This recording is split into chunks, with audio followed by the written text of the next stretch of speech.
ಅಲ್ಲವೇ ಅಲ್ಲ. ಕೇವಲ ಲೀಗಲ್ ಪರ್ಮಿಷನ್ ಇಲ್ಲ ಅನ್ನೋ ಕಾರಣಕ್ಕೆ ಪೊಲೀಸರು ಹಾಗೆ ಯಾರು ಪ್ರೊಸೆಷನ್ನಲ್ಲಿದ್ರು ಅವರ ನಡುವಿನ ಲೀಗಲ್ ಇಶ್ಯೂ. ಇದನ್ನು ಡೆಲಿಬ್ರೇಟ್ ಆಗಿ ಹಿಂದೂ ಮುಸ್ಲಿಂ ಮಾಡುವ ಹುನ್ನಾರ ಆಗ್ತಾ ಇದೆಯಾ? ಇವಾಗ ಕರ್ನಾಟಕದ ಬೆಳಗಾವಿಯಲ್ಲಿ, ಕಲಬುರಗಿಯಲ್ಲಿ, ದಾವಣಗೆರೆಯಲ್ಲೂ ಕೂಡ ಪ್ರದರ್ಶನ ಮಾಡ್ತಿರೋ ಎಷ್ಟು ಜನಕ್ಕೆ ಆ ಪೋಸ್ಟರ್ ಆಚೆ ಬಂದ ಹಿಂದಿನ ಉದ್ದೇಶದ ಬಗ್ಗೆ ಅರಿವಿದು ಮಾಡ್ತಿದ್ದಾರೆ ಅಂತ ಹೇಳಿ. ಖಂಡಿತವಾಗ್ಲೂ ಈ ಚುನಾವಣಾ ವ್ಯವಸ್ಥೆಯಲ್ಲಿ ಅಲ್ಪಸಂಖ್ಯಾತರನ್ನು ಓಲೈಸುವ ಒಂದು ಪಕ್ಷ ಮತ್ತು ಬಹುಸಂಖ್ಯಾತರನ್ನು ಓಲೈಸುವ ಒಂದು ಪಕ್ಷ ಇರೋದ್ರಿಂದ ನೀವು ಹೇಳ್ದಂಗೆ ಖಂಡಿತವಾಗ್ಲೂ ಷಡ್ಯಂತ್ರ ಇದ್ದೇ ಇರುತ್ತೆ. ನಾನು ಆಗಲೇ ಹೇಳ್ದಾಗೆ ದೇವರ ಭಕ್ತಿ ಅನ್ನೋದು ತುಂಬ ಆಂತರಿಕವಾದದ್ದು. ಅದನ್ನು ಪ್ರದರ್ಶನ ಮಾಡಲಿಕ್ಕೆ ಎಲ್ಲರೂ ಮಾಡೋದಿಲ್ಲ. ಎಲ್ಲ ಮುಸ್ಲಿಮ್ಸು ಬಂದು ಒಂದೇ ಸರಿ ಐ ಲವ್ ಅಂತ ಇಲ್ಲ, ಅಥವಾ ಹಿಂದೂಗಳು ಯಾರೂ ಅಂತ ಇಲ್ಲ. ಎಲ್ಲೋ ಕೆಲವರು ಕುತಂತ್ರಿಗಳು ಇವ್ರು ಹೇಳಿದಾಗೆ ಇರ್ತಾರಲ್ವಾ, ಅದನ್ನ ನಿಯಂತ್ರಣ ಮಾಡಲಿಕ್ಕೆ ಕಾನೂನು ಸುವ್ಯವಸ್ಥೆ ಇದೆ. ಈ ದೇಶದ ಕಾನೂನು ಸುವ್ಯವಸ್ಥೆ ಸಂಪೂರ್ಣ ಸತ್ತಿಲ್ಲ. ಒಂದಷ್ಟು ತಪ್ಪುಗಳು ಆಯಾಯ ಪಕ್ಷದ ಪರವಾಗಿ ಇರೋದು ನಿಜ, ಆದರೆ ಅದನ್ನ ಮೀರಿಲ್ಲ. ನಾವುಗಳೆಲ್ಲ ಮಾಡಬೇಕಾಗಿರೋದೇನು ಅಂದರೆ, ಆ ಥರದ ಗಲಭೆಗಳಾದಾಗ ಎಲ್ಲೋ ಒಂದು ಕಡೆ 4 ಜನ ಐ ಲವ್ ಮೊಹಮ್ಮದ್ ಅಂದರೆ ಮೊದಲನೇದಾಗಿ ತಿಳುವಳಿಕೆ ಹೇಳಬೇಕು. ಅಂದರೆ ಬೇಡಪ್ಪ ಈ ಥರದ್ದೆಲ್ಲ ಹೇಳ್ಬೇಡಿ, ನಿಮ್ಮ ಭಕ್ತಿ ನಿಮಗೆ ಇರಲಿ ಅಂತ ಹೇಳಬೇಕು. ಎರಡನೇದಾಗಿ ಅದಕ್ಕೆ ಆಗಲಿಲ್ಲ ಅಂದಾಗ ಕಾನೂನು ತನ್ನ ಮುಂದೆ ಬರಬೇಕಾಗುತ್ತೆ. ಅದನ್ನು ಬಿಟ್ಟು ನಾವೇನಾದ್ರೂ ಇಲ್ಲ ಅದು ನಮ್ಮ ಹಕ್ಕು, ಅದು ನಮ್ಮ ಹಕ್ಕು ಅಂದರೆ ಇಲ್ಲಿ ವಿವೇಚನಾ ಅಧಿಕಾರ ಅಂತ ಇರುತ್ತೆ. ಅಂದರೆ ಕಾನೂನಿಗೆ ಮತ್ತು ಪೊಲೀಸ್ ವ್ಯವಸ್ಥೆಗೆ ಒಂದು ವಿವೇಚನಾ ಅಧಿಕಾರ ಇರುತ್ತೆ. ನಾನು ಸುಮ್ಮನೆ ದಾರಿಯಲ್ಲಿ ನನ್ನ ಹೆಸರು ವಿವೇಕಾನಂದ ಅಂತ ಕೂತ್ಕೊಂಡು ಹೋಗ್ತಾ ಇದ್ರೆ ಅದು ಏನಾದ್ರೂ ಕಾನೂನಿಗೆ ಅಪರಾಧ ಅನ್ಸೋದಾದರೆ, ಅಥವಾ ಅಲ್ಲಿರೋಕ್ಕೆ ಭಂಗ ಬರ್ತಾ ಇದೆ ಅಂದರೆ, ಆಗ ಪೊಲೀಸವರು ಅವರ ವಿವೇಚನಾಧಿಕಾರಿ ನಿನ್ನ ಹೆಸರು ವಿವೇಕಾನಂದನಪ್ಪ ನಮಗೆ ಗೊತ್ತು, ಆದರೆ ನೀನಿಲ್ಲೆಲ್ಲ ಕೂಗಬಾರ್ದು, ಇಲ್ಲ ಅಂದರೆ ನಾವು ನಿನ್ನನ್ನು ಕಾನೂನು ಪ್ರಕಾರ ಕ್ರಮ ಕೈಗೊಳ್ತೀವಿ. ಹಾಗೆ ಅನಾವಶ್ಯಕವಾಗಿ ನಾವು ಯಾವುದೇ ಕಾರಣಕ್ಕಾಗಲಿ ನಮ್ಮ ಭಕ್ತಿಯನ್ನು ಧರ್ಮವನ್ನು ತೋರಿಸಬಾರ್ದು. ಜೈ ಶ್ರೀರಾಮ್ ಅಂದರೆ ಅವ್ರಿಗೂ ಅಷ್ಟೇ ಸೇಮ್. ನಾನು ಅದನ್ನೇ ಹೇಳ್ತಿರೋದು. ನನಗೆ ಶ್ರೀರಾಮು, ಮಹಮ್ಮದ್ದು, ಮಹಾದೇವ್ ಅದು ಅಂತಾನೆ ಇಲ್ಲ.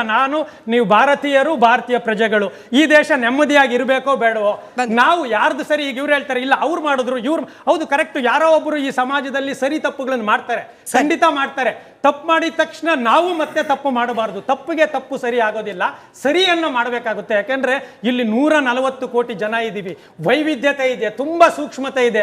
ನಮ್ಮ ನೋಡಿ ಈಗ ಎಲ್ಲ ಸೌಕರ್ಯಗಳು ಬಂದಿದೆ ನಮ್ಗೆ, ಹೆಚ್ಚು ಕಡಿಮೆ ಒಳ್ಳೆ ಊಟ ಸಿಗ್ತಾ ಇದೆ, ಒಳ್ಳೆ ಬಟ್ಟೆ ಇದೆ, ಒಳ್ಳೆ ಮೊಬೈಲ್ ಇದೆ, ಎಲ್ಲ ಸೌಕರ್ಯಗಳು ಇರಬೇಕಾದ್ರೆ ಕೊರೋನಾ ನಂತರ ಜಗತ್ತು ಒಬ್ಬರನ್ನ ಒಬ್ಬರು ದ್ವೇಷಿಸಿ ಅನ್ಯಾಯವಾಗಿ ಇರುವ ಸುಖವನ್ನ, ಯಾರೋ ಒಬ್ಬ ಸಿನಿಮಾ ನಟ ಎಷ್ಟೋ ಸುಖವಾಗಿರ್ಬೋದಾಗಿತ್ತು, ಕೇವಲ ತನ್ನ ತಾಳ್ಮೆಯನ್ನ ಕಳ್ಕೊಂಡು ಇವತ್ತು ಜೈಲಲ್ಲಿ ಪಡಬಾರ್ದು ಪಡ್ತಾ ಇದ್ದಾನೆ. ಸೇಮ್ ಅದೇ ರೀತಿಯೇ ನಾವು ಕೂಡ ಆದಷ್ಟು ನೆಮ್ಮದಿಯಿಂದ ಇದೆ. ಅನೇಕ ಕೆಲವರು ಇದು 140 ಕೋಟಿ ಜನದಲ್ಲಿ ಒಂದಷ್ಟು ಜನ ಕ್ರಿಮಿನಲ್ಸ್ಗಳು ಇದ್ದೇ ಇರ್ತಾರೆ. ಯಾಕೆಂದ್ರೆ ಅವ್ರಿಗೆ ಅಡ್ವಾಂಟೇಜ್ ಇರುತ್ತೆ. ಈ ಚುನಾವಣಾ ರಾಜಕೀಯದಲ್ಲಿ ಒಂದು ಕಲ್ಲು ಹಿಂದೂಗಳ ಮೇಲೆ ಅಥವಾ ಮುಸ್ಲಿಮರ ಮೇಲೆ ಹಾಕಿದ ತಕ್ಷಣ ಆ ಕಲ್ಲಿನಿಂದ ಅಧಿಕಾರಗಳೇ ಬಂದ್ಬಿಡ್ತವೆ. ಇವ್ರು ಹೇಳ್ದಾಗೆ ಮುಸ್ಲಿಂ ಮಸೀದಿಯನ್ನ ಕೆಡುವುದ್ರ ತಪ್ಪೆ, ಮಂದಿರವನ್ನ ಕೆಡುವುದ್ರ ತಪ್ಪೆ. ನೀವೇ ಹೇಳ್ತೀವಿ ಎಲ್ಲಾ ದೇವರುಗಳು ಒಂದೇ ಅಂತ ಹೇಳಿದ ಮೇಲೆ ಎಲ್ಲಾ ದೇವ್ರಿಗೂ ಅಲ್ಲಿ ಮಸೀದಿ ಇದ್ರೆ ಒಂದು ಕೈ ಮುಕ್ಕೊಂಡು ಹೋಗಿ, ಅಲ್ಲಿ ರಾಮನ ದೇವಸ್ಥಾನ ಇದ್ರೆ ಕೈ ಮುಕ್ಕೊಂಡು ಹೋಗಿ, ಎಲ್ಲರೂ ನಾವೆಲ್ಲ ನೆಮ್ಮದಿಯಾಗಿರೋಣ. ಎಲ್ಲರ ರಕ್ತವು ಒಂದೇ, ಎಲ್ಲರೂ ಗಾಳಿಯೇ ಒಂದೇ. ಅಷ್ಟು ಗೊತ್ತಾಗ್ಲಿಲ್ಲ ಅಂದ್ರೆ ನಿಮಗೆ ಈ ರೀತಿಯ ಸೌಹಾರ್ದಯುತ ವ್ಯವಸ್ಥೆಯನ್ನ ಹಾಳು ಮಾಡಬೇಕು ಅಂತಲೇ ಬಂದ ಪ್ರಯತ್ನನ ಇದು ಅಂತ ಹೇಳಿ ನನ್ನ ಬೇಸಿಕ್ ಪ್ರಶ್ನೆ ಆಗಿತ್ತು. ರಜಾಕ್ ಅವರೇ, ನೀವೇ ಹೇಳ್ದಾಗೆ ಹೊಸದೊಂದು ಪದ್ಧತಿಯನ್ನ ತಂದಿದ್ದ ವಿಚಾರಕ್ಕೂ ಕೂಡ ಪೊಲೀಸರು ಆಕ್ಷೇಪವನ್ನ ವ್ಯಕ್ತಪಡಿಸಿದ್ರು ಅನ್ನೋದಾದ್ರೆ, ಈ ಹೊಸದೊಂದು ಆಚರಣೆಯನ್ನ ತಂದವರು ಉದ್ದೇಶದ ಬಗ್ಗೆ ಪ್ರಶ್ನೆ ಕೇಳೋದು ಬೇಡವೆ? ಉದ್ದೇಶ ಏನು ಬರುತ್ತೆ ಮೇಡಮ್? ಅಲ್ಲಿ ನೋಡಿ, ಒಂದು ಆಚರಣೆ ನಡೀತಾ ಇದೆ, ಅದರಲ್ಲಿ ಅವರವರ ಟ್ಯಾಲೆಂಟ್ ಅವ್ರವ್ರು ತೋರಿಸ್ಕೊಳ್ತಾರೆ. ಯಾವನೋ ಒಬ್ಬ ಬಂದ್ಬಿಟ್ಟು ಐ ಲವ್ ಮೊಹಮ್ಮದ್ ಅಂತ ಹೇಳ್ಕೊಂಡು ಒಂದು ತೋರಿಸ್ಕೊಂಡು, ಅದರಲ್ಲಿ ನಾವು ಬೇರೆಯವರಿಂದ ಏನೋ ಅಪ್ಪಣೆ ಪಡಿಬೇಕು, ಅವರಿಂದ ಏನಾದ್ರು ಓಕೆ ಪರ್ಮಿಷನ್ ಬರಬೇಕು, ಅದೇನಕ್ಕೆ ಬಂತು? ನನ್ನ ಆಚರಣೆ ನಾನು ಯಾವ ಥರ ಬೇಕು ಆ ಥರ ಮಾಡ್ತೀನಿ.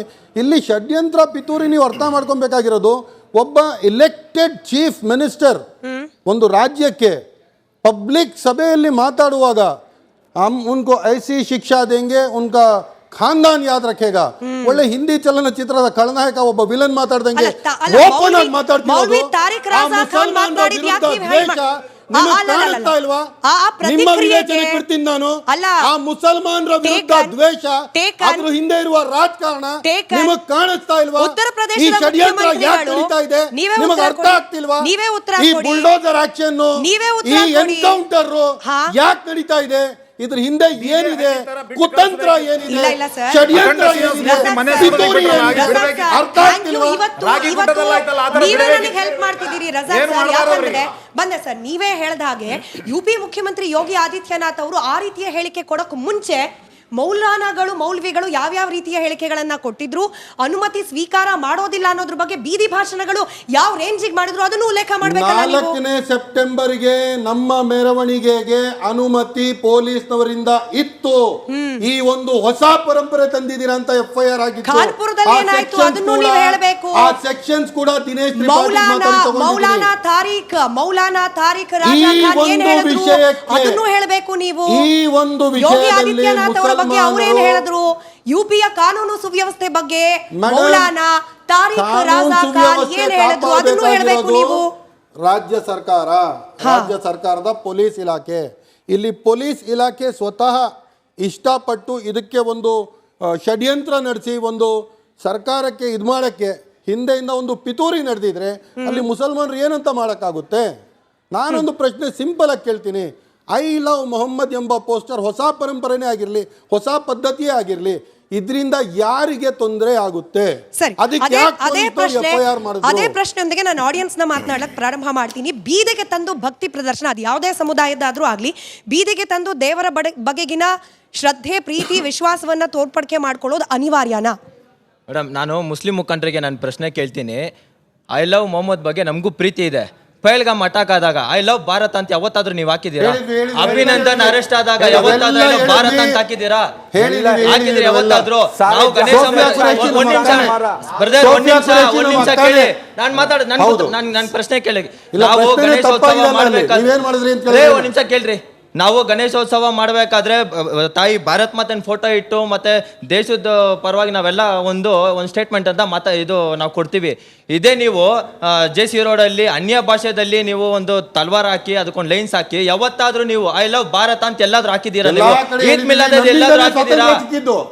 ಈ ದೇಶಕ್ಕೆ ಸ್ವಾತಂತ್ರ್ಯ ಅಲ್ಲ, ಇದು ತಪ್ಪು, ಇದು ತಪ್ಪು ಅಲ್ಲ, ಇದು ತಪ್ಪು. ತಪ್ಪು ಹಿಂದ್ಗಡೆ ನೀವು ಮೊಹಮ್ಮದ್ ಅಣ್ಣವ್ರಿಗೆ ಅಪಮಾನ ಮಾಡ್ತಾ ಇದ್ದೀರಾ.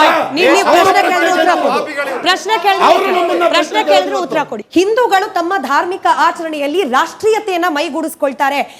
ಇಸ್ಲಾಂ ಧರ್ಮದ ಯಾವ ಧಾರ್ಮಿಕ ಆಚರಣೆಯಲ್ಲಿ ಭಾರತೀಯತೆಯ ಪ್ರತಿಬಿಂಬ ಕಾಣ್ಲಿಕ್ಕೆ ಸಿಗತ್ತೆ? ಪ್ರಶ್ನೆ ಸಿಂಪಲ್ ಇದೆ. ಮೊನ್ನೆ ನಡೆದಂತಹ ಈದ್ ಮಿಲಾದ್ ಸಮಾವೇಶ ಪ್ಯಾಲೇಸ್ ಗ್ರೌಂಡ್ ಅಲ್ಲಿ ನಡೀತಲ್ಲ, ಅಲ್ಲಿನ ಚಿತ್ರಗಳನ್ನು ದಯವಿಟ್ಟು ನೀವು ತೋರಿಸ್ಬೇಕು. ಅಲ್ಲಿ ನಾವು ತ್ರಿವರ್ಣ ಧ್ವಜವನ್ನು ಹಾರಿಸಿಲ್ವಾ? ಅಲ್ಲಿ ನೀವು ತ್ರಿವರ್ಣ ಆಲ್ 3 ಕಲರ್ಸ್ ನಮ್ಮ ರಾಷ್ಟ್ರೀಯ ಧ್ವಜದಲ್ಲಿ ಏನಿದೆ ಅದನ್ನ ನಾವು ಪ್ರದರ್ಶಿಸಿಲ್ವಾ?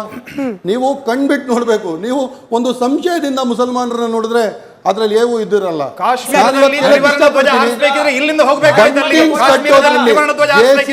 ಮತ್ತೆ ಫೋಟೋ ಹಾಕಿದ್ರೆ ನೀವು ನಾವು ಫೋಟೋ ಅಲ್ಲಿ ವಿಶ್ವಾಸನೇ ಇಡಲ್ಲ. ಭಾರತ್ ಮಾತೆ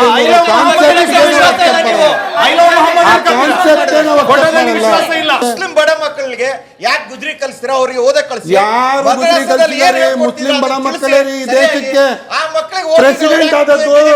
ಮುಸ್ಲಿಂ ಬಡ ಮಗನೇ ಈ ದೇಶಕ್ಕೆ ಪ್ರೆಸಿಡೆಂಟ್ ಆದದ್ದು. ಅಬ್ದುಲ್ ಕಲಾಂ ಶ್ರೀಮಂತ ಅಲ್ರಿ. ಸರಿಯಾದ ಎಜುಕೇಶನ್ ಸಿಕ್ಕಿದ್ರೆ, ಸರಿಯಾದ ವಿದ್ಯಾಭ್ಯಾಸ ಇದ್ರೆ, ಅದು ಯಾವುದೇ ಸಮುದಾಯದ ಮಕ್ಕಳಾದ್ರೂ ಸರಿ ಕಲ್ಲು ಹಿಡ್ಕೊಳ್ಬೇಕು, ಬೇರೆ ಧರ್ಮದ ವಿರುದ್ಧವಾಗಿ ನಿಲ್ಲಬೇಕು ಅನ್ನೋ ಮನಸ್ಥಿತಿ ಬರಲ್ಲ. ಬಡವ್ರ ಮಕ್ಕಳಿಗೆ ನಾವು ಇದು ಮಾಡ್ತಾ ಇದ್ದೀವಿ, ಬೇಕಾದ್ರೆ ಬಂದು ನೋಡ್ಲಿಕ್ಕೆ ಗೊತ್ತಾಗತ್ತೆ. ಅಂದ್ರೆ ನಾವು ದೇಶ ಭಕ್ತರು ಮುಸಲ್ಮಾನರಂತ ತೋರಿಸ್ಬೇಕಾ? ನೋಡಿ, ಇವರು RSS ಇದರಲ್ಲಿ 52 ವರ್ಷ ದೌಜೆ ನಮ್ಮ ಭಾರತ ದೌಜೆ ಹಾಕಲಿಲ್ಲ. ಈಗ ಹೇಳ್ತಾರೆ ನಮಗೆ ಎಷ್ಟು ಪ್ರೀತಿ ಭಾರತದಿಂದ. ಯಾಕೆ 52 ವರ್ಷ ಭಾರತ ಧ್ವಜ ಹಾಕಲಿಲ್ಲ? ಯಾಕೆ 15 ಆಗಸ್ಟ್ ಮಾಡಲಿಲ್ಲ? 52 ವರ್ಷ ಈಗ ಮಾಡ್ತಾರೆ ತಾನೆ. ಯಾರು ಭಾರತೀಯರು? ಭಾರತ ಪ್ರೇಮ ಯಾರು? ಈ ಫ್ಲಾಗ್ ಕಲರು, ಈ ಫ್ಲಾಗ್ ಡಿಸೈನ್, ಈ ಭಾರತ ಡಿಸೈನ್